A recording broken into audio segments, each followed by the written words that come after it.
Welcome to Barnstable Today. I'm Nick Cortez. Well, it's Friday, and that means that it's time once again to take a look back at some of the highlights of this past week's discussions with the town's top decision makers on our daily talk show, Barnstable This Morning. We start on Monday, June 21st, when a very happy superintendent of schools, Dr. Patricia Grenier, shared with us her thoughts on a town council vote last week that okayed the money necessary to replace the deteriorated track and field at Barnstable High School. I don't think that your answer here is going to be a huge surprise to me or to anyone else, but what was your reaction to this past Thursday's vote to approve those funds? You know, more than anything, I felt relief.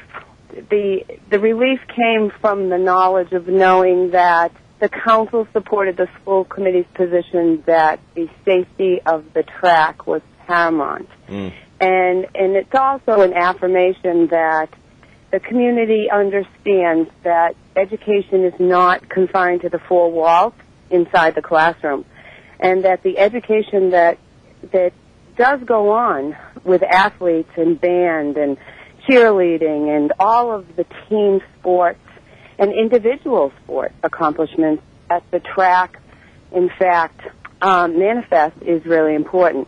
In addition, it is an affirmation that the need was great.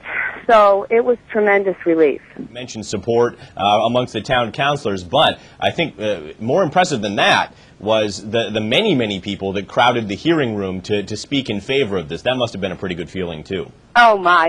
It was fun. There was an energy that was there, and of course, the sea of red and white. And, again, the pride that I felt, I've always felt in a way that I've not felt, I think, in any other role or any of the community. That pride in Barnstable, the pride in Barnstable High School, was palpable that evening.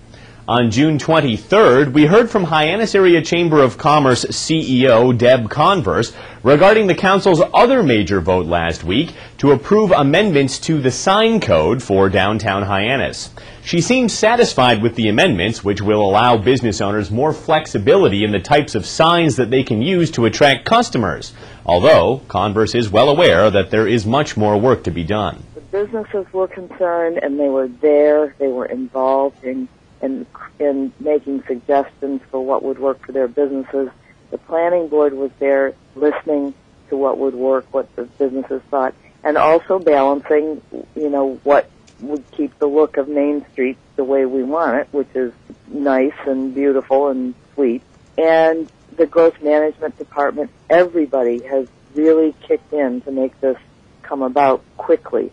Town council was informed and voted right, of course, on the matter to change the sign code. So the cooperation has, again, shown the community in its best light. It didn't get adversarial because everybody was willing to work toward a positive end that would work for everybody. Absolutely. So I wonder what happens now, because as we saw at the meeting, folks from Osterville, Centerville, and other villages in the town are now clamoring for some sign code relief and changes of their own. And, of course, the Hyannis Area Chamber does not just represent businesses in Hyannis, but all across the town of Barnstable. So what kind of continued role will the Chamber have in helping to maybe change the town-wide sign code?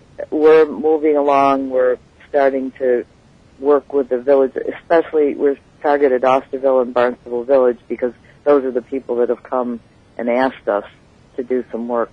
We'll be working with our town councilors in that area to see what we can do as quickly as possible. But it's not probably going to go into effect until next year, so we have to figure out if there's anything we can do with regulatory because we don't want to hurt their businesses in the meantime. The final day of fiscal year 2010 is this coming Wednesday, June 30th. So on our Thursday program this week, Finance Director Mark Milne joined us for a look back on a fiscal year that was full of challenges for the town as a whole and for him as an individual. I can't imagine that a lot of what you have had to come into work to do has been particularly fun. You've been the bearer of a lot of bad news to people over the past fiscal year. Well, what's it been like for you? Well, people try to avoid me. They see me coming down the hall and they go the other way. But it comes to the territory. But it is difficult because, you know, what I watch closely every week in and week out when I come in is what's happening to our revenue. You know, you see for 2 years now we've seen a continuous decline in revenues from all categories. That's the most difficult thing to deal with, because when you see that happening, you know you got to bring forward the bad news to every department head and tell them that, look, you know, the revenue, the growth in Barnstable is not occurring, and in fact we're seeing declines in many categories across the board. We can't continue to spend at the level we're spending, which means we're probably going to have to eliminate some positions, and people are going to lose their jobs. And that's never fun to tell anybody that kind of news. It's the worst part of the job, but you know, we have to maintain a responsible budget and keep things balanced, and we can't spend above our means. And so that's the toughest part. Just watching that revenue decline year after year now, and having to share that news with people and the effects that ultimately it has. Milne did tell us that he takes some solace in the fact that the town still maintains a AAA bond rating, and he indicated that the town's budgetary issues for FY 2011 weren't nearly as bad as other Cape towns because of those tough decisions that were made in FY 2010. Finally, on Friday, June 25th, we were very pleased to be joined by Cape Cod Baseball League President Judy Walden-Scarafile, who gave us some insight into what has kept her involved in the Cape League for the past 40 years. She also talked to us about a brand new CCBL initiative to support our troops, both overseas and once they come home. You're certainly known pretty well in this part of the world, but for those people out there who don't know your story, I'm wondering if you could tell us initially what drew you to the Cape League so many years ago and what has kept you involved in it ever since. Well, what drew me to the Cape League, and it is actually 40 years ago this summer. Wow. I was hired, and I use that word loosely, but I was hired to be an official scorekeeper. So that was my beginning with the Cape League in 1970, and I had done scorekeeping and sports writing in college, and it just kind of fit into that package that I would take the next step. I didn't know 40 years ago that I'd still be here.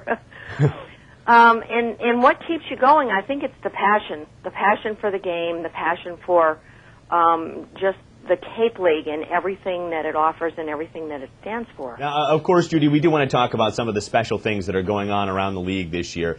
And considering that today is Friday, I think that today is a good place to start. Let's talk about the league's new initiative on Fridays. And all I'll say is that I did not wear this red shirt for no reason this morning. That's right, and we appreciate you wearing your red shirt on Friday. We have joined in a special program called Red Shirt Friday, and it's a national movement and a national organization to encourage people to wear red on Friday to support our troops in harm's way. So Damon Collins from Advanced Embroidery and Stuart Schulman, both from Advanced Embroidery, approached us last winter with this idea about having our home team players wear red jerseys on Fridays. Well, it took off. The executive committee loved the idea. We jumped on board. Then Randy Shepard from iHealth Services stepped in with Advanced Embroidery and covered the cost of these shirts. So every game, every Friday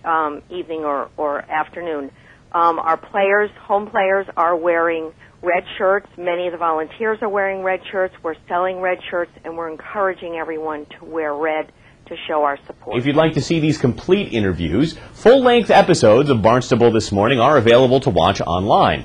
Just visit the town's website at town.barnstable.ma.us. Well, that's all for now. Everybody have a great weekend. I'm Nick Cortez, and we'll see you next time on Barnstable Today.